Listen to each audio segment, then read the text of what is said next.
জহিরুল ইসলাম medical কলেজের পাশে সবুজে ঘেরা এক শান্তির ঠিকানা। কিশোরগঞ্জ জেলার ভাগলপুরে অবস্থিত জহিরুল ইসলাম মেডিকেল কলেজ হসপিটালের পাশে রয়েছে এক মনোমুগ্ধকর পার্ক, যা শুধু মেডিকেল কলেজে শিক্ষার্থী ও রোগীদের স্বজনদের জন্য নয়, স্থানীয় মানুষদের কাছেও একটি শান্তিপূর্ণ স্থল।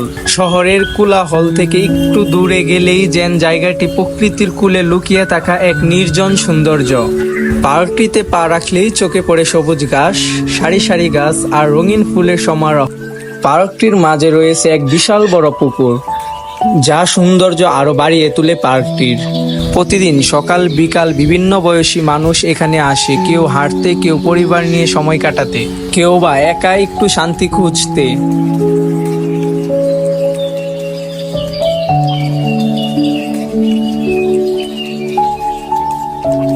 সবুজ প্রকৃতির মাঝে হাঁটা বা বসে থাকার অভিজ্ঞতা মানুষকে যেমন চাঙ্গা করে তোলে, তেমন পরিবেশ বান্ধব জীবনের দিকেও উৎসাহিত করে।